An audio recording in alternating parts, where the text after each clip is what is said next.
خواجہ غریب نواز نیاز committee کی جانب سے ذکر شہدائے کربلا، خاص کر ذکر حضرت امام حسین رضوان اللہ تعالی علیہ اجمعین کا 10 روزہ پروگرام کا انعقاد کیا گیا، جس کا آغاز نئے سال کے ساتھ شروع کیا گیا۔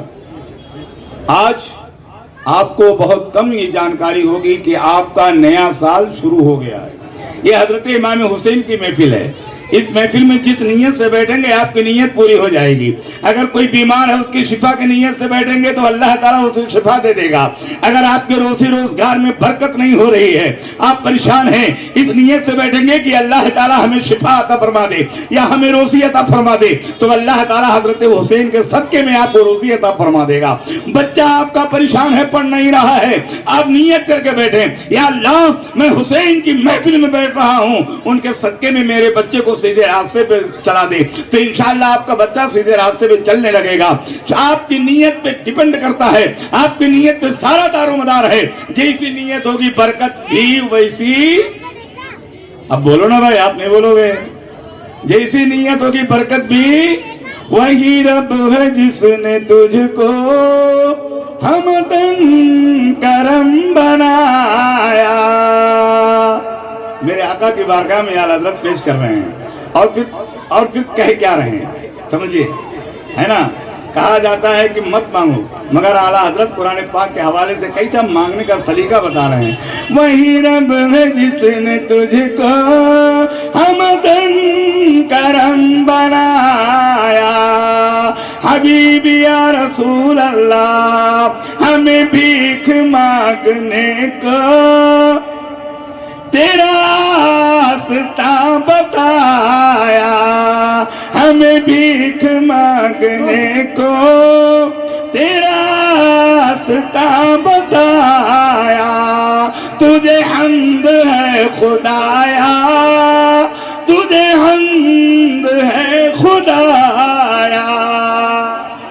اگر آپ سے کوئی کہے کہ تم مصطفیٰ کی بارگاہ میں کیوں مانگتے ہو، تم خواجہ غریب نواز کی بارگاہ میں کیوں مانگتے ہو، سنو، ہمیں سرکار کی بارگاہ میں مانگنے کو بتایا گیا ہے۔ قرآن پاک کا 5واں پارہ اللہ رب العزت ارشاد فرماتا ہے، وَلَوْ أَنَّهُمْ إِذْ ظَلَمُوا أَنفُسَهُمْ جَاءُوكَ فَاسْتَغْفِرُوا اللَّهَ وَاسْتَغْفَرَ لَهُمُ الرَّسُولُ لَوَجَدُوا اللَّهَ تَوَّابًا رَحِيمًا۔ میں مفہوم بیان کر رہا ہوں، اے لوگوں، جب تم اپنے جانوں پر ظلم کر بیٹھو تو میرے مصطفیٰ کی بارگاہ میں حاضر ہو جاؤ، میرے مصطفیٰ کی بارگاہ میں حاضر ہو جاؤ، اپنے گناہوں کے لیے توبہ کرو، مجھے توبہ قبول کرنے والا پاؤ گے۔ وہی رب ہے جس نے تجھ کو حمدن کرم بنایا، ہمیں بھیک مانگنے کو تیرا راستہ بتایا، تجھے حمد ہے خدایا، تجھے حمد ہے خدایا۔ محمد بن سلمان جدولی شاذلی رضی اللہ تعالیٰ عنہ ایک دن ایک جنگل سے گزر رہے تھے، نماز کا وقت ہو گیا۔ کون سی نماز کا وقت جانتے ہیں؟ نماز عصر۔ کتنے وقت کی نماز ہوتی ہے؟ میں سمجھا 6 بول دیں گے آپ۔ 5 وقت کی نماز ہوتی ہے، 5 وقت فجر، ظہر، عصر، بیچ والی نماز عصر ہے۔ صبح فجر کی نماز پڑھی گئی، اس کے بعد ظہر کی نماز پڑھی جاتی ہے، اس کے بعد عصر کی نماز پڑھی جاتی ہے، عصر کے بعد مغرب اور عشاء پڑھی جاتی ہے۔ 2 نماز بعد میں اور 2 نماز پہلے، بیچ میں عصر کی نماز۔ حضرت محمد بن سلمان جدولی جنگل میں تشریف لے جا رہے تھے، عصر کے نماز کا وقت ہو گیا تو آپ نے سوچا پانی مل جاتا، وضو کر لیتا اور نماز عصر ادا کر لیتا۔ آپ بھی ایسا کرتے ہوں گے کہ نہیں پڑھتے ہیں نماز؟ ارے پڑھتے اڑتے ہیں نماز کہ نہیں پڑھتے ہیں؟ بہت ڈھیلے ہیں لگ رہا ہے، کچھ گڑبڑ تو لگ رہا ہے مجھ کو کہ آپ 5 وقت نماز پڑھتے نہیں ہیں۔ 5 وقت پابندی کے ساتھ سنی صحیح عقیدہ امام کے پیچھے نماز ادا کرو کرو، یہ بہت بڑا کام ہے اور آپ کے زندگی کے لیے کہ سرمایہ حیات ہے، یہ سب سے اہم کام ہے نماز پڑھنا۔ نماز عصر کے وضو کرنا ہے، اب وضو کرنے کے لیے پانی نہیں،